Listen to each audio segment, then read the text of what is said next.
All right. I think we will get ourselves started. Welcome again to the Building Decarbonization Coalition's webinar. This is a member-only preview of the Flipside Report. This is a white paper on targeted geographic electrification in California's gas transition. And this is work done by Common Spark Consulting on behalf of BDC and all of you. So welcome. My name is Michelle Vegan-Ralston. I'm the principal and founder of Common Spark, and I'm delighted to be here today to present the work that our team has been doing in conjunction with BDC, its members and stakeholders around the gas transition and what we need to be doing on the electrification side in order to support a responsible and timely transition to a carbon-free future. I think we'll go ahead and get started here. We can go to the next slide. A little bit on our webinar logistics. You've probably all been welcomed into the webinar with a note that you are all muted. We request that you ask your questions via chat, and we will organize those questions at the end, and we'll have a chance for discussion, and we'll also invite folks to come off mute at that moment.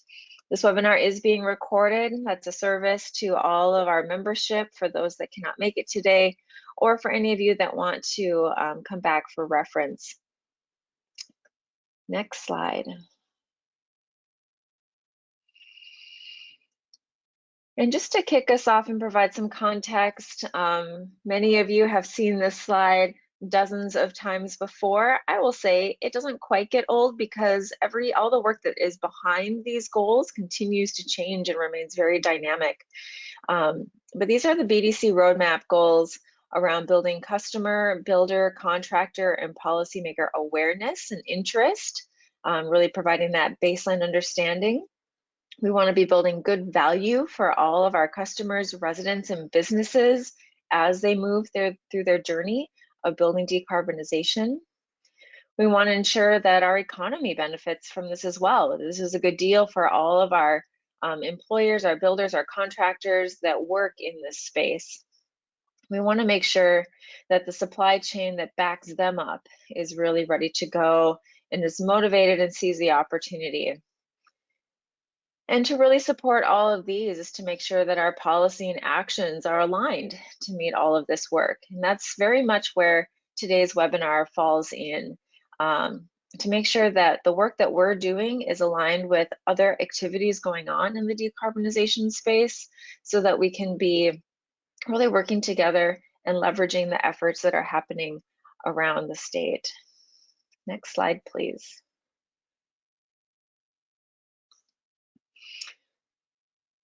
A little bit more context, just a little bit about gas. Many of us have perhaps come from the energy efficiency side of things, myself included, and I find that I'm quite familiar with electric infrastructure. But as I began to explore the work on the gas proceeding, I realized that I have very little knowledge and experience in understanding gas infrastructure and utilities. But here's just a very brief primer. The gas currently serves 1.5 million residents, getting close to maybe 500,000 commercial customers and industrial customers. And we're talking about a pretty incredible investment of $6.2 billion. And I believe this is their annual revenue requirement in order to maintain this infrastructure and to ensure that all of those customers in that above paragraph receive the reliable and safe gas service that they need. I will say that that is a pretty hefty price tag, and it's an opportunity for us as advocates to think about how else do we want to be spending and investing California dollars in a future that supports, other opportunities and goals outside of some of the gas externalities and challenges that we are currently experiencing. Next slide.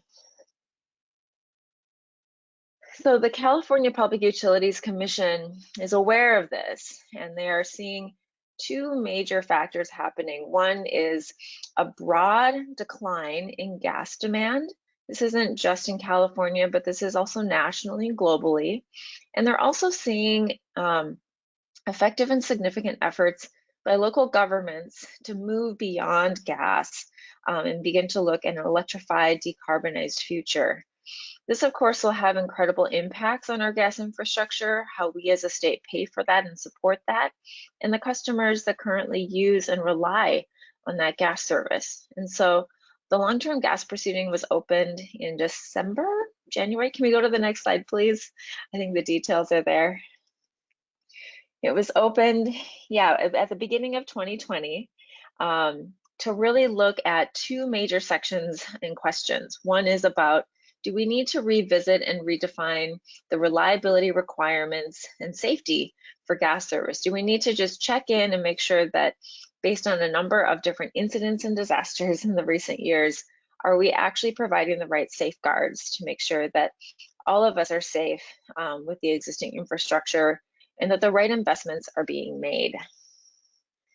Phase 2, which is set to open this summer, is focused on our planning, looking at those major factors that are hitting our gas distribution sector. Do we need to be thinking differently about how do we support, fund, and eventually wind down our gas use and the infrastructure in this state? So for those that are less familiar with the CPUC proceeding, often these proceedings have a schedule.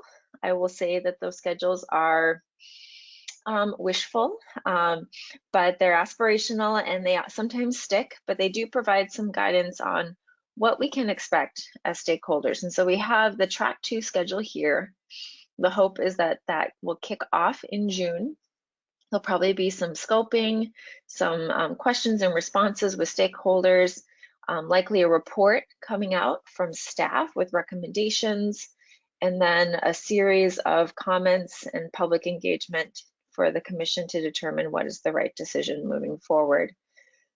The actual questions to be discussed in that phase are still to be determined, but many stakeholders that are very close to this topic have a pretty good idea.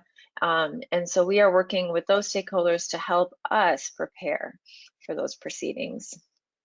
Next slide, please. What the BDC is doing in this effort, as many of you know, BDC has not been focused on gas or say anti-gas. The focus has really been on electrification. But the gas transition effort is incredibly influential in the way that we can and should do our work on the electrification side. And so we have taken it on as our responsibility to really understand what is happening on the proceeding side. And so we have taken on 4 things. Common Spark is partnering with BDC, providing these services to BDC and its membership, including an educational webinar series, which many of you joined us in last fall, where we discussed gas infrastructure and different topics and issues around the policy and regulations that govern gas infrastructure, and exploring different stakeholders and their positions as we look to the future of gas in California. From those webinars and also from our own examination of what we're expecting in the future of gas proceeding is a compilation of advocacy recommendations and framing for our own potential comments and templates. And I want to thank a number of folks in the NGO community that have done incredible research early on to help us understand the implication of the assets of this infrastructure, different models, in order to helpful wind them down in a supportive way, and also just discussions that have helped us center important values from our community in this process. Moving forward, we look forward to providing member advocacy support. This might be helping just keep you up to date on what's happening at the PUC, providing alerts about rulings or decisions or opportunities to comment, and where it's appropriate and desired, we can also help with drafting some of those comments and positions. Today, we'll be talking about the 4th bullet, which is the Flipside Report. This is a white paper that looks at electrification in light of the gas proceeding. As we explored the gas proceeding, we realized that what they were trying to do on the gas side is going to alter the way that we are doing our work on the electrification side. And for many of us, as I mentioned, we're perhaps quite familiar with the energy efficiency model in industry. And it occurred to us that because of what we're seeing on the gas side, we're going to have to do things differently in a number of ways. And so that is what today's white paper seeks to discuss. Next slide, please. And just to cover a little bit about the educational webinar series, we have a number of different stakeholders listed here. We covered a set of topics. If you are, which I guess you should all be, members of the BDC, you can access all of those webinar recordings and slide decks, and also resources and papers that were related to this series. But you can see that we covered a number of different areas, including the utility perspective, equity and workforce development, and also lessons from other states. Next slide, please. So that brings us to today, the Flipside Report, a white paper on targeted geographic electrification in our state's transition. And as I mentioned, the real impetus for writing this report is to examine what might we need to do on the electrification side in light of what is likely to be happening on the gas side. Where we are in this process is we have a draft, a pretty complete draft at this point. But I need to thank a number of folks who are in this room today, and some of those who are not members, but have been helpful and influential in us putting this together. And we're going to be working over the next just few weeks to finalize, take in last comments. We have a number of great questions and edits from folks that we look forward to integrating, but we look forward to a final release later in June. I want to thank Megan Harwood, who's with me here visually at the meeting. She was the project lead on this, bringing her expertise in both project management and also understanding stakeholder perspectives and the technical issues around the policy pieces. Sean Newland is a research consultant, a graduate from UC Berkeley Goldman School, who is also well-versed in our energy efficiency proceeding. Kiki Velez, research associate. She did an incredible paper at the beginning of this work about gas proceedings and a nice summary of all of the different approaches being looked at when it comes to winding down a resource industry. And then I'm just really proud of the whole team that has been putting this together, and I just want to make sure that folks recognize that this is a group effort, and I get to spend some time talking about it and sharing it with you today. Next slide, please. As just a quick overview of what we'll be discussing today is we want to walk through the main sections of the paper, provide a quick overview, and then at the end of this discussion, we have an opportunity to take your questions. And we also have a problem-solving challenge for you if we have the time for it.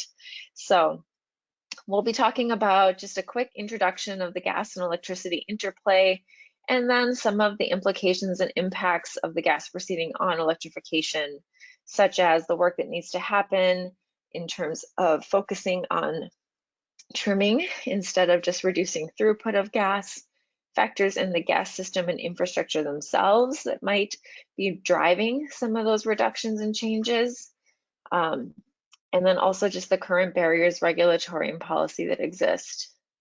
We then present some principles in conducting whole house retrofits, something that we see required to do this work properly, and we provide a tiered and prioritized approach to target electrification.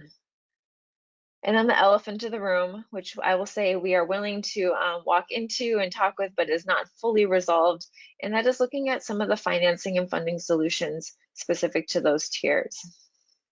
We'll end today's webinar with what we're describing as our call to action and recommendations for policy and funding, and also some preliminary scope for additional research, something that Common Spark is calling a Flipside Plus, which we hope will be a collaboration of NGOs working together to provide the additional data and research needed to support this type of approach. All right, I think we'll move on to the next slide. And I'm going to turn it over to Megan to take us through some of these first sections. Go ahead, Megan. Thanks so much, Michelle.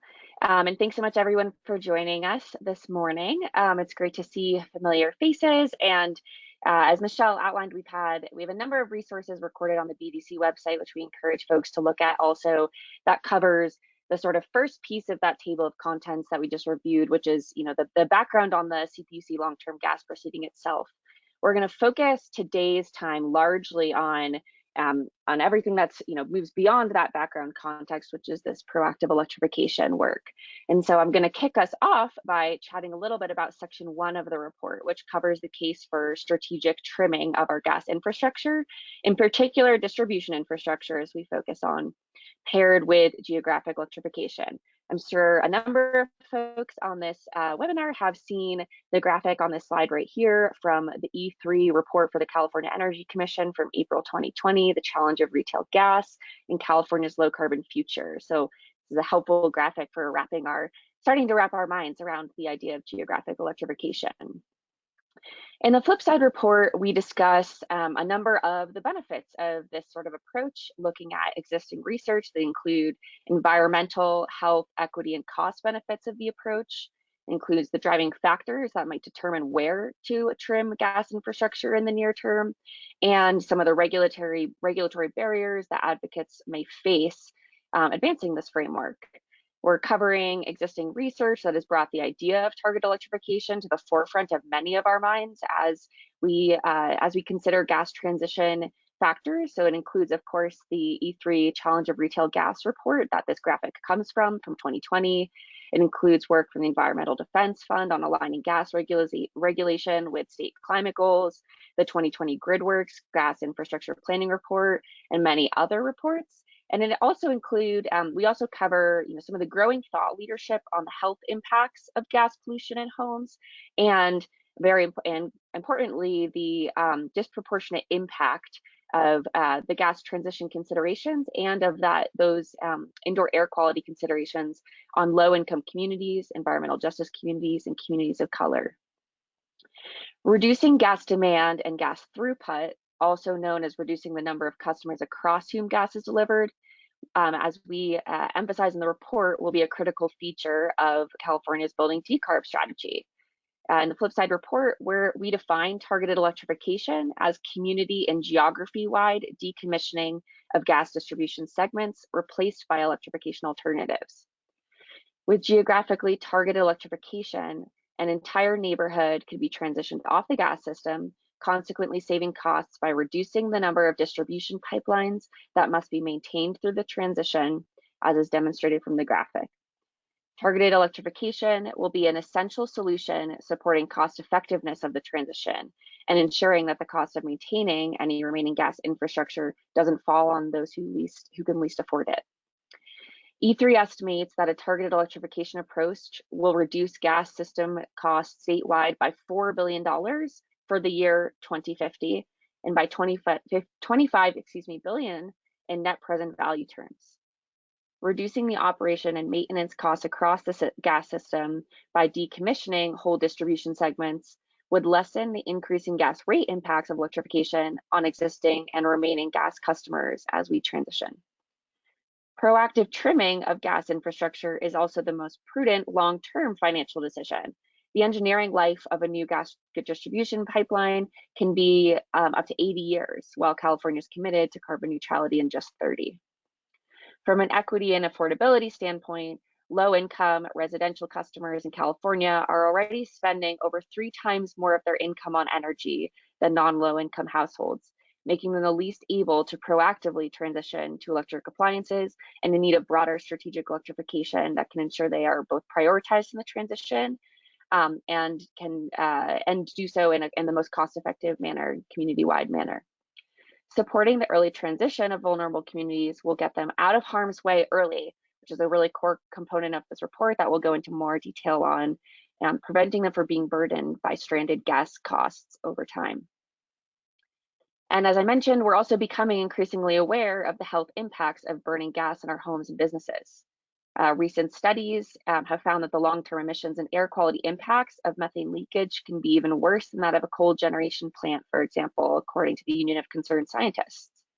Gas cooking's impact on indoor air quality disproportionately impacts vulnerable communities who are also less likely to have adequate ventilation and newer appliances. Next slide. So what does it take to do geographic electrification? The report takes an initial stab at outlining how to evaluate the prime gas distribution pipe candidates for near-term decommissioning, though there's certainly much more work needed as we go through the CPUC long-term gas proceeding and in parallel pursue our advocacy around electrification. Informing strategies based on the type of distribution lines is of course essential, starting with the basics of either transmission versus distribution lines and how that impacts our ability to do early trimming. As I mentioned, this report is focusing on the distribution lines, in particular serving core and some of the non-core customers who are sharing those. Better understanding the residential, small commercial, and industrial demands and mapping of the distribution lines in the state will of course be a critical starting point. In particular, as hard to decarbonize industrial customers will need to remain on the gas system for a longer period. The age and maintenance cycle of the pipeline is also a critical component. It will of course be more cost effective to decommission and replace a gas pipeline when avoided cost of pipeline replacement or a large upcoming maintenance investment is larger than the electrification alternative. There are a few known regulatory and policy barriers to geographic electrification in California already, though additional planning and stakeholder engagement will of course be crucial in surfacing new challenges and solutions. One challenge will be parsing out the utility's obligation to serve customers at what is in statute as just and reasonable rates. Under existing law, the CPUC and utilities may have the authority to substitute electric service for gas service, i.e. service-specific product, or such as gas versus a service, heat, light, and power, but precedent and practice have not yet proven this pathway, and additional work will be needed to clarify this authority, potentially requiring legislative solutions. An additional challenge will be higher cost and the needed supplemental funding for early decommissioned assets. Inevitably, early decommissioning will need to happen, both to ensure the prioritized transition of the state's most vulnerable communities and simply to meet our state's climate goals on our 2050 trajectory.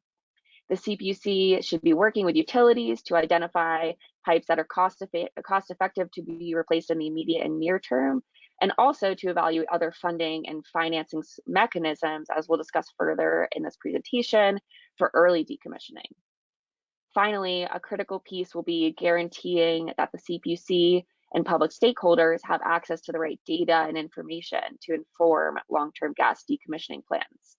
This will include the number of core and non-core customers served by backbone transmission versus local transmission versus distribution pipes, where the pipes are serving both core and non-core customers, including harder to decarbonize customers, the timelines by which existing gas assets will be depreciated, their current timelines, where gas pipes are due for repairs and replacements and at what scale and investment level, and which gas distribution pipes are serving the state's most vulnerable communities.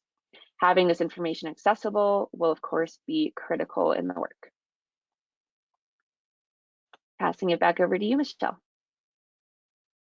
Great, thank you, Megan.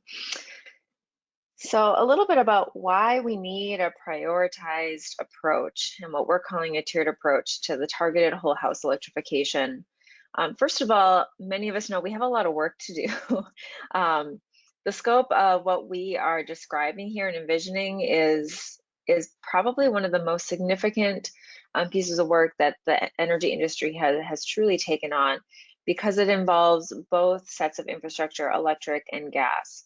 And so it is helpful to have a place to begin or a place to focus on.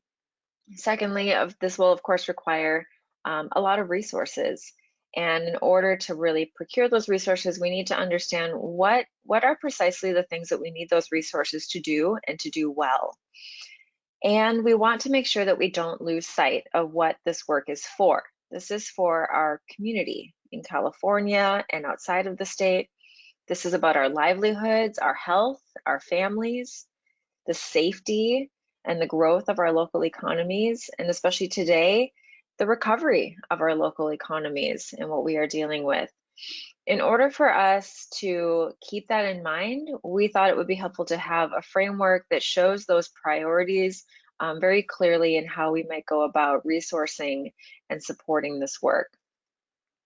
And so we have tier 1 is about our vulnerable communities. And we'll go into this in more detail, but for here, we're thinking specifically of our low-income environmental justice and otherwise underserved communities, those that are least able to adapt and withstand some of the potential risks. And I will say in this industry, likely risks. We do not have a good track record here. And so we want to make sure that we are thinking about this group of communities first and foremost. The second tier is looking at our known urgent safety and need to repair threats. These are opportunities in terms of funding and financing that are just much more apparent perhaps than our third tier, which is these are probably viable and cost effective, particularly under a different set of policy structures. And that is our opportunity as advocates to create an environment that makes these 3 tiers work and prioritizes them accordingly. We have a number of guiding principles that have led us to this type of tiered approach. One is to consider community engagement in our low-income, disadvantaged communities, environmental justice, and vulnerable communities, and to really identify what does it mean for this transition to happen in a community-led fashion. And what it probably means is for many policymakers to set aside the idea of a timeline and instead focus on prioritizing resourcing and support for these communities so that they can go about this work the way that they need to, a way that puts in front their needs, priorities, and values, and also works with what is happening on the ground where they are. We want to really make sure that communities feel like they are in the driver's seat and yet also have the full support that they need to do this right and well and justly. And so that is really at the forefront of this is our industry has had a challenge in doing this in the past, but as we look at this work, there is a real opportunity to do this better. The other piece of this is pilots. Pilots are an opportunity to hopefully deploy resources quickly and in the near term. But pilots should be more than just an opportunity to explore, research, or try something. They should demonstrate market value and community value immediately. They should provide the benefits, as Megan talked about, of health, safety, reliability, the opportunity for cleaner, localized, and indoor air quality. Pilots should be delivering all of those benefits upfront and initially, in addition to, yes, helping boost some of the market transformation forces by getting supply out there, helping support workforce development, and really ramping up the economic levers that we need in order to do this work efficiently and cost effectively. Fourth is data collection. And this is not just quantitative to understand the costs and the outcomes on the ratepayer side and some of the cost implications, but also to understand how does it go? How do these programs actually impact people's lives? Are they really disruptive?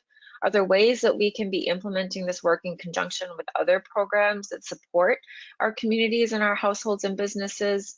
There are always better ways to be doing this work that really centers the lives of the people that we're trying to benefit.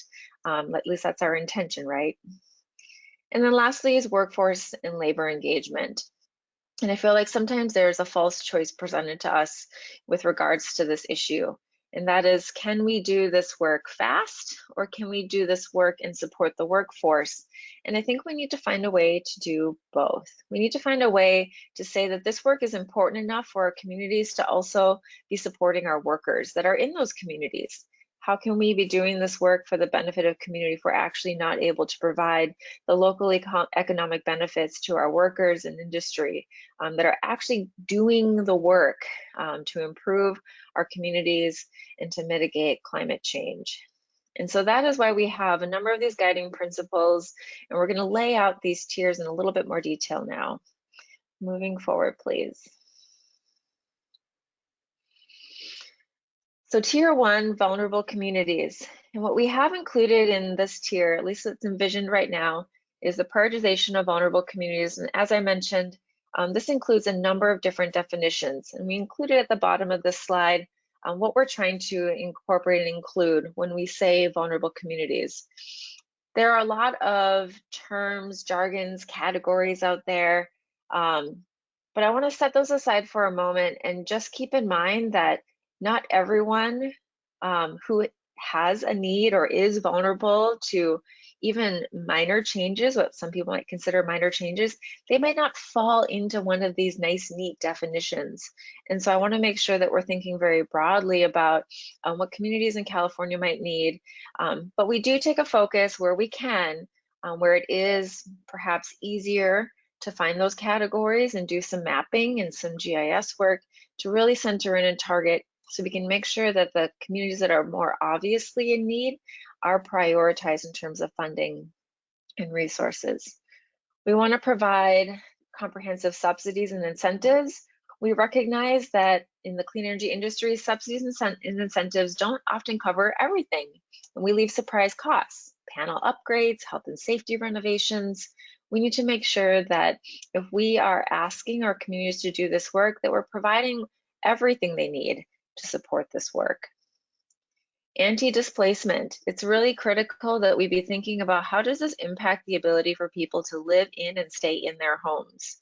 The California real estate market is its own beast, and we need to be really thoughtful about how do these upgrades perhaps change the formulas of equity, and I'm saying equity in terms of kind of the wealth building and capital, and then also the equity in terms of justice issues. How does it change the face of our neighborhoods and our sub-communities? If we can't address this issue, it is irresponsible for us to be pursuing this work, and we need to be working in conjunction with our local governments, with our community-based organizations and our residents to make sure that, again, our subsidies and incentives and support are comprehensive in nature to provide the experience that we plan, which is not just to decarb, but to decarb and change people's lives, and not in the way of like moving them out of their homes, right? The next piece is on technical assistance and local capacity building. We know that a number of communities are eager to build their workforce, and they are eager to be able to do this work on their own. We can provide and hopefully support that type of economic development. Pre-electrification, health and safety repairs, I mentioned that before, making sure that we're providing that comprehensive set of support. And community engagement. Is there a way that we can really arm these communities with those resources so that they have a chance to prioritize how this work is done in their own communities? I want to just state again that the legacy of our energy efficiency, solar and renewable energy programs shows that we as an industry are not good at this. And so that is a theme throughout this paper, that if we don't figure out a way to resource these communities so that they can get out of the way of what is likely to be another problematic rollout, we're going to be responsible for that. And so I think this is an opportunity for us to take that responsibility more seriously. Some important funding considerations when we think about Tier 1 work is direct install incentives, and we recognize that that includes not just the equipment, but also the labor and the deployment of a program. I would encourage our readers to look at the LIWIP, the Low Income Weatherization Program in California, as a model that has shown to be able to integrate weatherization, renewable energy, and electrification measures in a way that provides substantial bill benefits to those residents. The funding for that program has always been on the short end and never as consistent as we would like it to be. And that is an opportunity for us as advocates to show up and provide the type of resourcing for a program that we know can be beneficial for low-income communities. We need to find bill protection solutions. This goes hand in hand with the anti-displacement protections, but this is both for those residents and businesses that perhaps need to remain on gas a little bit longer because the transition timing isn't right for them at this moment. But that doesn't mean that they are out of harm's way. Same with those that are ready to move now. They're ready to be first in line. They're willing to take on being at the beginning of this movement. And some additional bill protections there might be needed because we are honestly experimenting with rates across both our gas and electric, and the dynamic of those two rates is going to determine the outcome and experience of folks that are going through this transition. That goes hand in hand with our equitable rate design.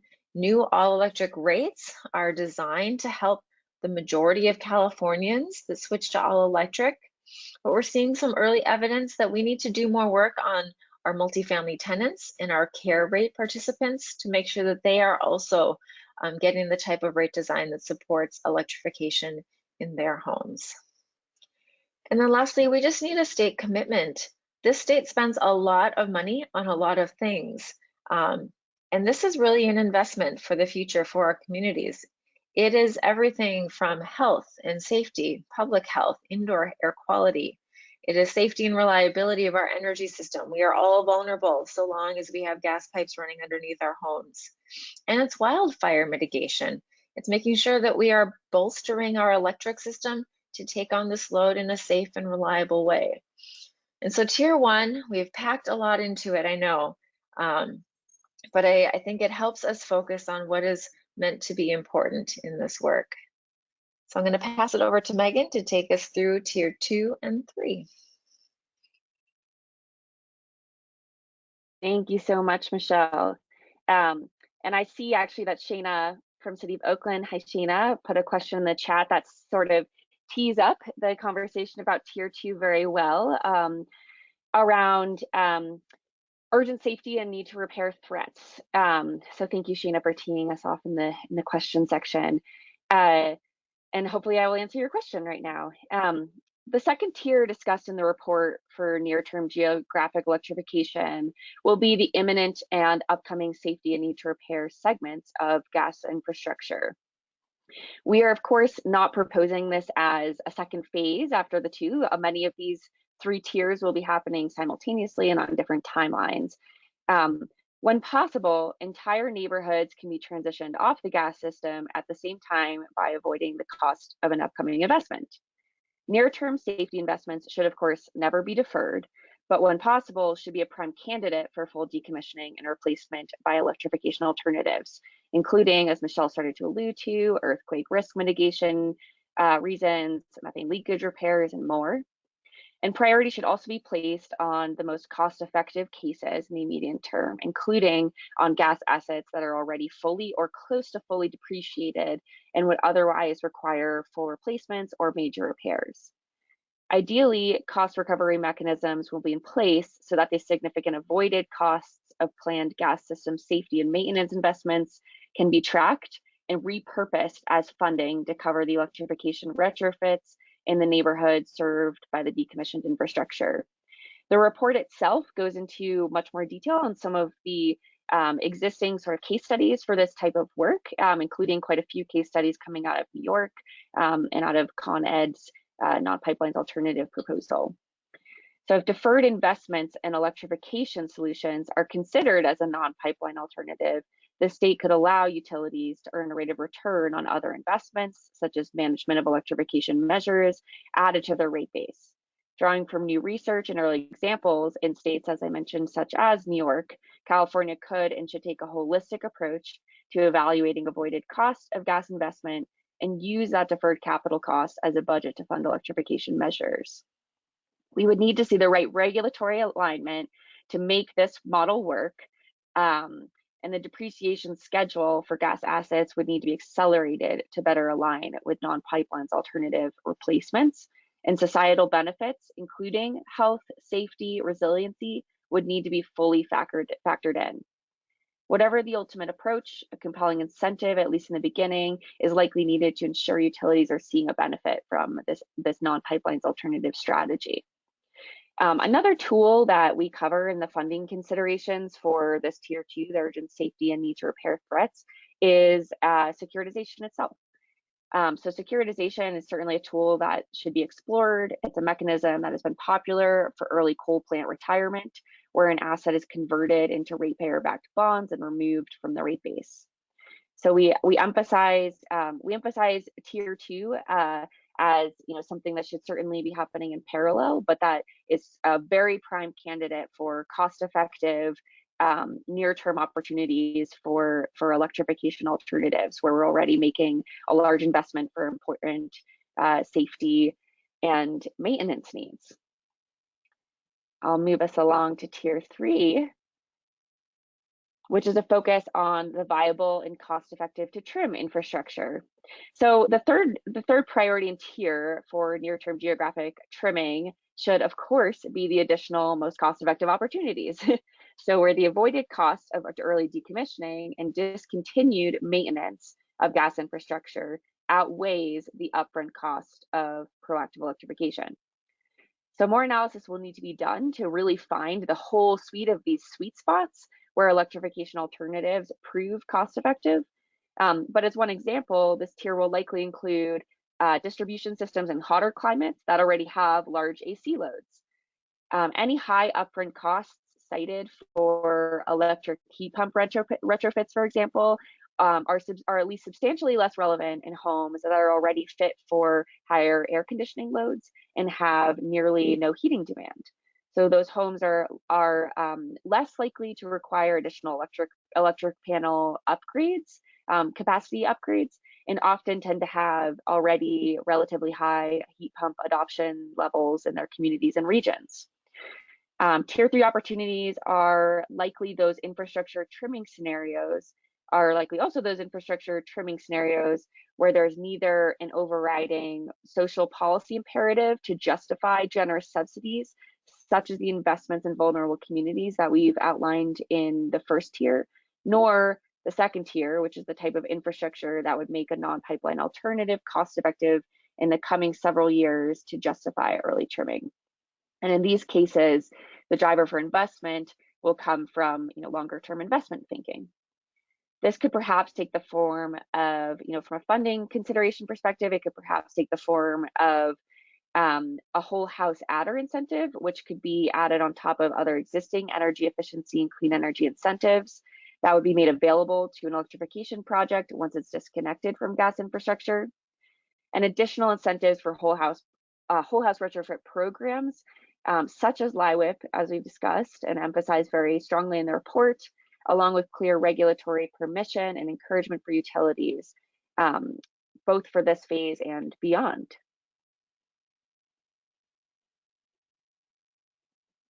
Passing it over to you, Michelle, to cover what is additional and needed beyond these 3 tiers. Absolutely. I'm going to actually mix things up. I want to go one more slide and then we'll come back to this one. Sorry about that, Megan. But I wanted to hit our call to action slide because I think it helps just summarize the different tiers and how we see them working together. Because I think that that's a really important question that Shana raised is, and as Megan presented, that these things will happen in conjunction with one another. But our hope is that this paper creates a framework, a North Star for our electrification work that helps us understand we need to be doing this in a targeted way, not a dispersed way. Yes, to some extent, broad incentives available across the state so that households can update their equipment piecemeal. That will happen and that will have its own role. But because of what is happening on the gas side, we have to do things differently. And so this framework is really our call to action to say the majority of our work has to now shift and focus on targeted, localized electrification so that our communities have an alternative available to them, or they're already on that alternative before this stuff really hits. The other thing is we hope that this paper provides justification for needing the full scale of funding by the state. We cannot tiptoe around this as an issue. This is the crux of our climate transition. This is the winding down of our gas system. This is how we move to clean energy. This is what we have been building for the last 30 years as we move to clean energy on our grid. This is the culmination of that work. And we can either do it in a way that continues to lengthen the timeline of the harm that we're causing broadly across California, or we can do this in a way that neatly, well, relatively neatly, takes our work and cumulatively puts it together in a way that's responsible to all of ourselves and our communities and our mission. Tiers 2 and 3 are going to happen. this transition is happening despite what gas companies want to show. They know that this is on its way. Perhaps it will happen faster because of advocacy and because of state goals. But regardless, this is a transition that we are seeing happen not just because communities want to decarbonize, it's happening faster because of that, but because the market forces and our climate and our globe is requiring it of us. But tier one, this is our call to action in this paper, is where the work needs to happen, where we need to be focusing our efforts, our thought, our intentions. We need to do this right to do this well. And it's worthy of our collective work. Otherwise, what have we been building for in the last 20, 30 years? And so we hope that this paper will provide some of that focus that many of us might need in order to say, hey, what if we do things a little bit or a lot differently moving forward? What if we start to shift our questions about how does this policy need to be shaped to what do our communities need and how can they weather this transition in a way that builds them up instead of continues to tear us down? So we'll go back a slide, because we recognize that what we laid out here is the beginning of this call to action. And we have, for better or worse, a lot of work to do still. And so we have identified in this effort a few initial areas that we know more work needs to be done.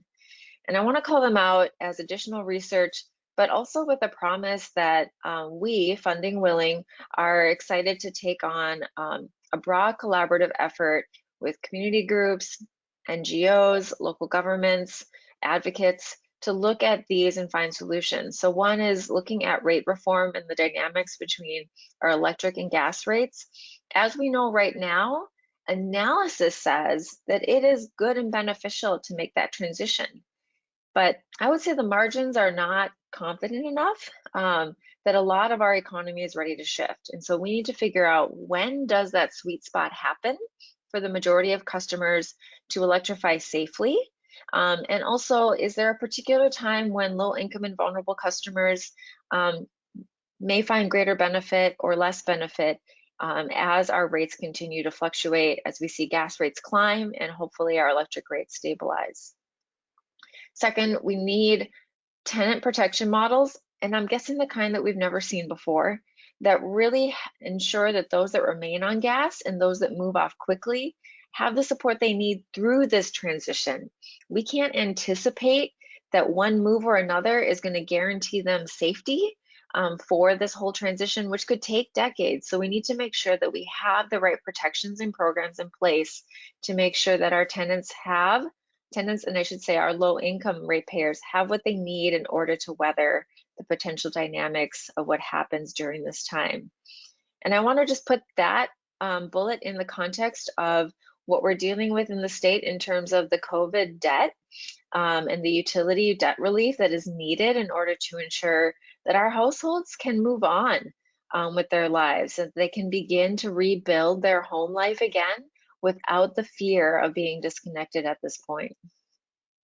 Third, we need community engagement principles and guidance for us as policymakers and advocates on how we can best support and partner with those tier one communities and put them in the driver's seat of their own transition.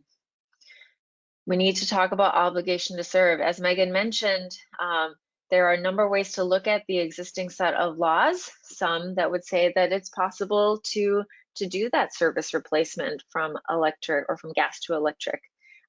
We need to make sure that our regulatory structures, our commissioners, our decision makers, and ultimately our utilities feel that they have the clarity of guidance they need to act and invest. We need to look at our non-energy benefits and cost effectiveness tests, make sure that we're unlocking the full value of health and safety so that we can tap into some of our larger resources, particularly on the energy efficiency side. And for those of you that are veterans to that energy efficiency proceeding, you know that that proceeding is going through some really incredible reforms right now, and that is worth looking at because it is moving in the right direction.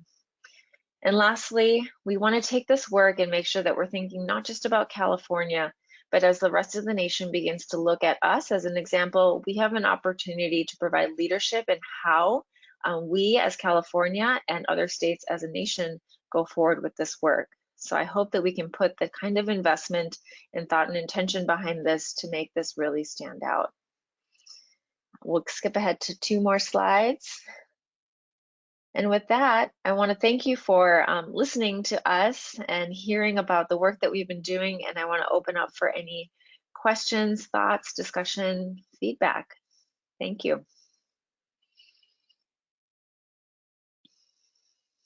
Michelle, maybe to kick us off really quickly as we dive into the questions and the chat functions, I'm going to raise up a question that Shayna mentioned earlier, which someone rightfully mentioned. It was in the question box, so the whole crowd was unable to see the question, but it was specifically around how we're reconciling some of the near-term urgent safety and need to repair threats and making sure we're continuing to prioritize those with the continued emphasis on frontline communities and vulnerable communities, ensuring we're prioritizing those communities, but in a community-led manner that might take a little bit of a longer timeline than some of our most urgent maintenance threats. So I'm wondering if maybe we can start there. Yeah, and I think we tried to kind of talk through how we expect that those urgent safety and need to repair, as well as tier 3, we see those probably happening on their own in their own way with the existing, I shouldn't say existing, but some innovative financing and funding solutions that may become more apparent as we look at the value of those pipelines and think about what are the alternatives. We've seen models like that in the distributed energy resource, or in California, we call it IDER, the integrated DER proceeding, looking at what would it take to do like a new electric substation versus adding investment in demand response. And so the more that we can be looking at those non-pipeline alternatives, great. But I say that tier 2 and 3 will happen, and I would even put out there that they're already in the early stages. People are thinking about those models. Really smart NGOs have been doing the right research to help support regulators in putting together those types of structures, and I expect that they will be pretty prime for phase 2 in the CPUC proceeding.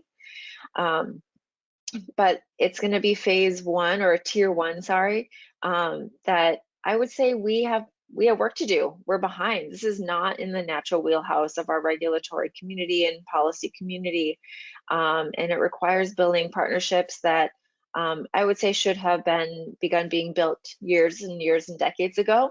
And so we are behind in that work, and we need to get started. And so this is how I see them happening simultaneously, but the tiers should clarify where the priority of effort needs to be placed. I hope that that's helpful. Also looking at a question from Tom, looking at whole house models and the provision of electrification that allows the home to stay on the existing electric panel. Providing such plans to homes in a potential trimming of a block can help them start early thinking. And I want to emphasize that, yeah, I completely agree. Right now, when we think of whole house electrification, it's a really big scope. But we are starting to see some appliances come out that are using lower voltage, that require a little bit less amperage. And the more that we can innovate on that end, on the plug side of things, the faster we can maybe move forward, because the panel upgrade piece can be a hurdle. Even if the cost doesn't end up being that high, it means perhaps finding another contractor and having to manage that work. And so thank you, Tom, for adding that note in about perhaps building into this work and in our additional research some potential models to help smooth that path.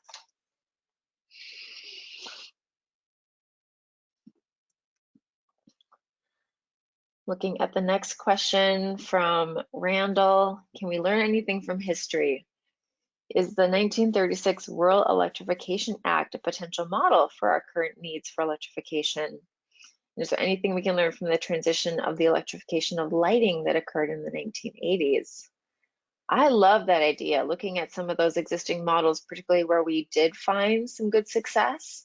And I would also challenge us to learn and to look at, not saying that these were problematic in this respect, but to make sure that we're looking at past program models in light of who did they help and who did they not help, and making sure that we make the proper adjustments so that all of these policies and programs are fully inclusive to the rest of Californians.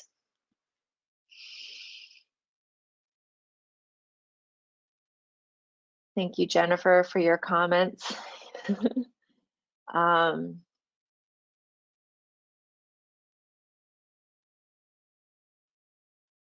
reading your note, Shannon. I'm gonna share it with the group. The discussion of cost can be a little misleading. Cost for maintaining our pipelines, our transmission and distribution is largely borne by the IOUs. The cost of inspecting certain liability, maintaining planning departments that adequately address life, health, safety issues are borne by the cities, absolutely. And other costs are borne by taxpayers, ratepayers, and homeowners. That is true. The costs of this type of transition are absolutely more dispersed than we have presented here. Our focus, because we came from the context of the gas proceeding, is looking largely at the opportunity that our utilities can play in this process and looking at the really powerful mechanism of the rates and how the infrastructure costs of our gas system are currently integrated into those rates. 6.3 billion a year is a number that we can work with on the utility end of things, and to reimagine how those dollars could be used differently and what we need to do in order to make that transition safely. In terms of the costs that are taken on by cities, such as our planning departments, our inspections, cost of liability, we absolutely need to be thinking about what do our departments need. And I think especially of the planning departments and all of the new codes and permitting requirements that we throw at those departments, not just on an annual or every 3-year cycle, but constantly throughout the year, actually. And the amount of education and training and adaptation that those departments are required to take on. No wonder it's a point of frustration from the community, but I would say that that frustration is especially felt and borne probably by those departments themselves that are being required to take that on. And yes, in particular, thank you, Shana, for clarifying, in particular relating to panels, making sure that those capacity upgrades are within reach and understood for a smooth permitting process so they can be done safely for our homes. That's a good area that we can maybe spend some additional time on. Other questions and thoughts?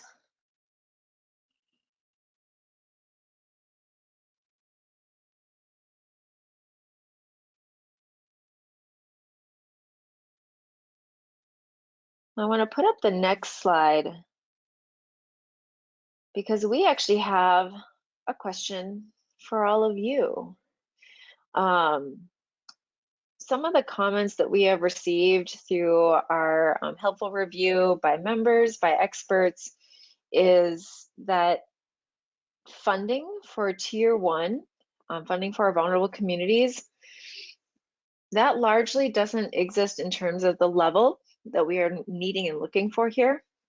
And we're also not necessarily sure what are the most powerful levers in order to help facilitate the types of resourcing to answer questions in order to take on and support this Tier 1 set of upgrades. And so on the earlier slide, I discussed these 5 different areas, making sure that we put together effective direct install programs, looking at LIWIP expansion and funding stability, bill protections, both for those on gas and those that move off sooner, equitable rate design to make sure that all Californians can access the benefits of an all-electric rate, and then of course looking at some of our necessary funding sources required to do this work.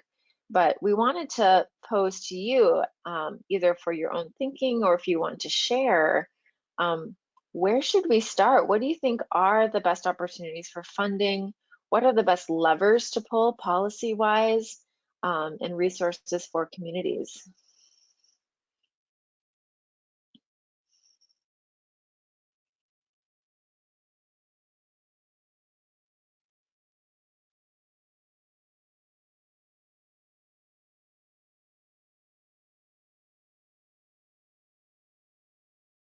And as folks may perhaps noodle on this, I'll just mention some of the comments coming in either for this slide or prior, but one to consider the utility user tax into this list of funding considerations. That one I'm less familiar with, so I would love some additional information. And then a note that the T24, the building code, right now plans to continue to allow gas tankless water heaters. These require larger gas pipes than gas tank water heaters, and that is going to continue to exacerbate the stranding of new and larger gas pipes. I'd be curious if those larger gas pipes are on the distribution to the household end, or if it actually is impacting upstream, the pipe size and infrastructure.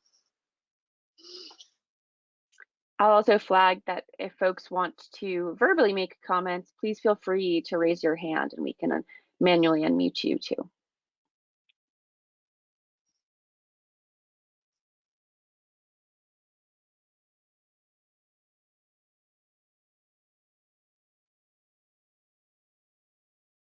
Shana has mentioned in the comment too. Yep. Oh yeah, go ahead, Michelle. Go ahead, Megan, and then I'll have you read Shana's comment, and then we can open up for Tom. Yeah, fabulous. Shana, thank you for flagging. Well, of course, we have started to, but there's significantly more work to be done on translating any affordability and displacement best practices and or historical impacts and trends that we've seen from other clean energy interventions, such as potentially rooftop solar interventions. Certainly learnings to be had there, and would love to follow up with you on some more thoughts on that specific topic. And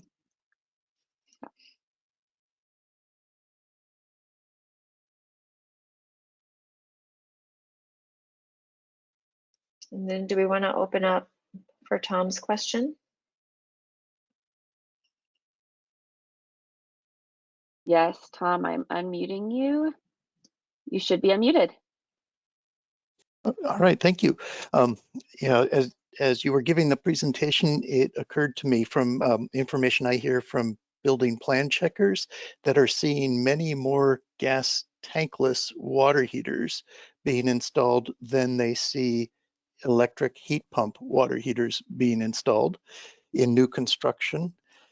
It occurred to me that in the next code cycle of Title 24, if we don't get an aggressive all-electric base code in place, that the base code will be encouraging more gas tankless water heaters to meet the energy efficiency requirements, because they're believed to be more efficient, even though they spew gas every time they ignite.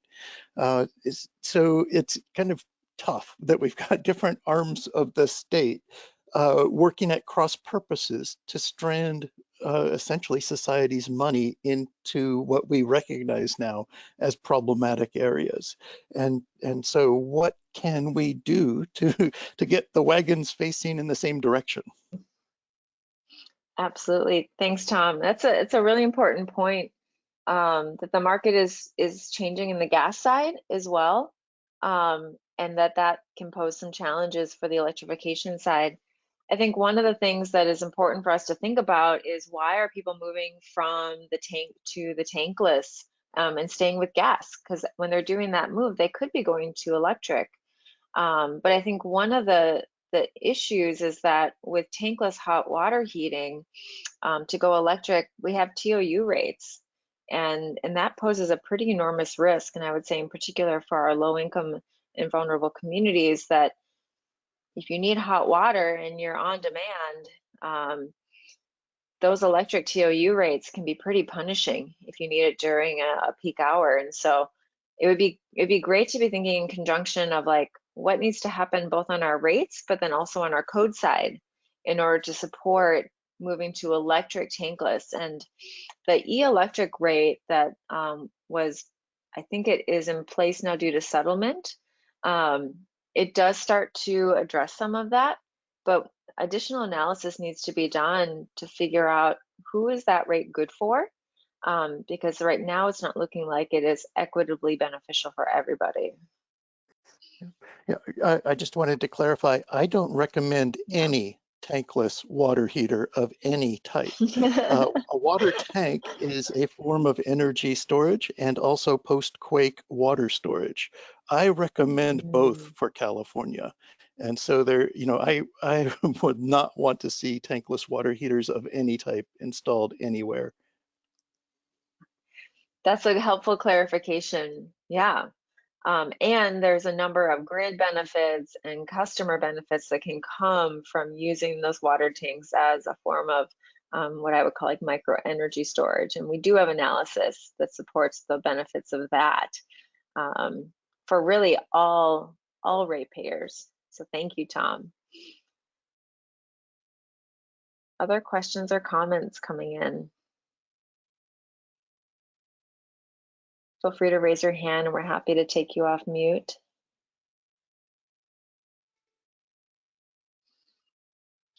I'll quickly uplift another comment from Shayna. Thanks again. We certainly do touch base on this comment, Shayna, in our report, which is that LIWIP expansion and funding stability, of course, is a super high priority, as well as ensuring that over the long term, funding can be used for electrification measures specifically, in addition to other efficiency and clean energy incentives. And we actually talk about this across a couple of other pots of funding that are currently targeting low-income communities or affordable housing development and retrofits in the state. The need to right-size those programs such that they can cover the efficiency and other, including non-energy benefits of electrification as well.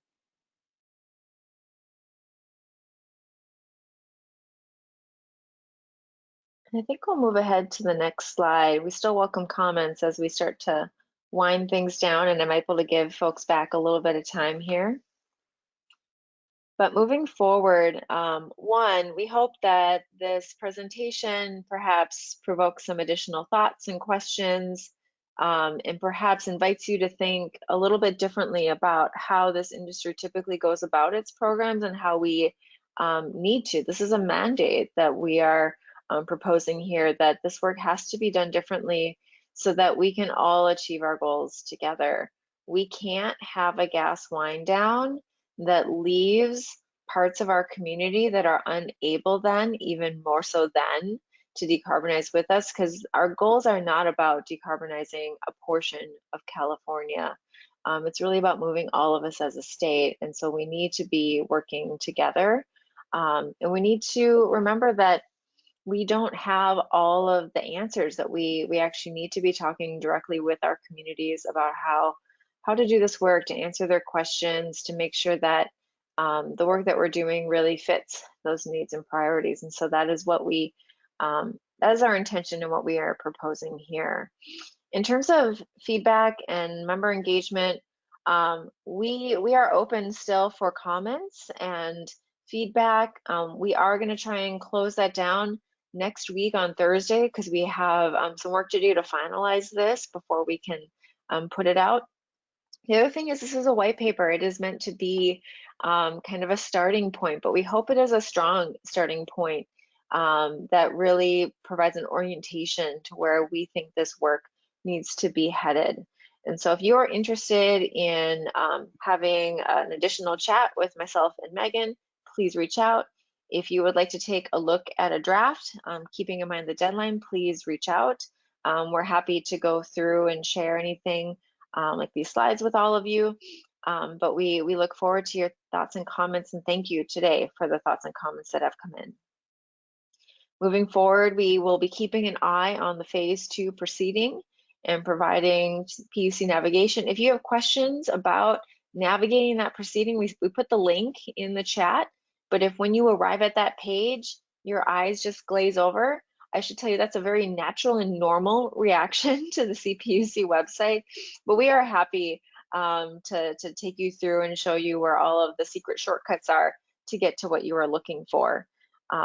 And importantly, we hope to provide the alerts and the updates that you need so that you can follow along with that proceeding without having to carry the lift that sometimes can require. And then lastly, stay posted for Flipside Plus research. We hope to continue to collaborate with a number of partners and stakeholders on advancing some of the big questions in this work, to be supportive, as I mentioned, of finding solutions and hopefully providing a model for how we can be engaging with others, some new members in our clean energy industry, to find the right solutions that meet everyone's aspirations and vision. So with that, I think we can go to our final slide. I just want to thank everyone for joining us today. And anything else? I think that covers it. And look at 15 minutes back. Yeah. Thank you all. We'll stay online for just a few more minutes in case folks have other questions, but otherwise really appreciate your time. And thank you for joining us today. Thanks so much, everyone.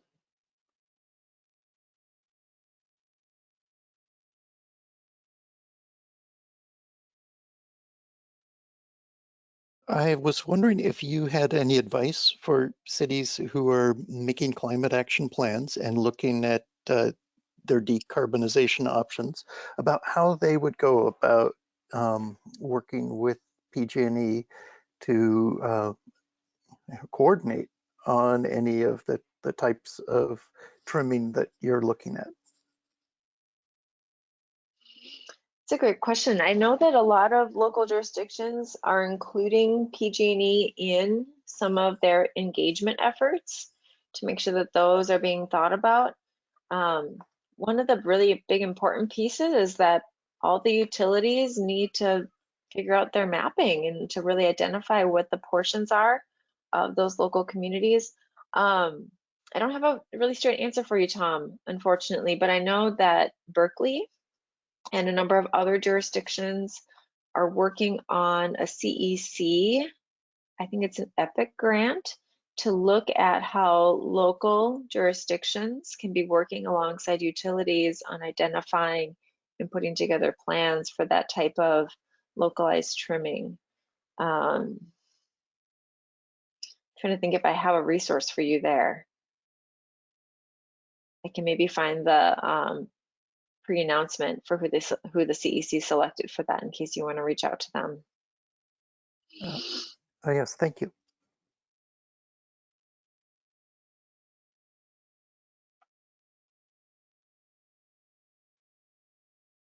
Keeping an eye out for hands raised in case there are some final questions while we're on the line, Michelle. Do not see any yet. Otherwise, I think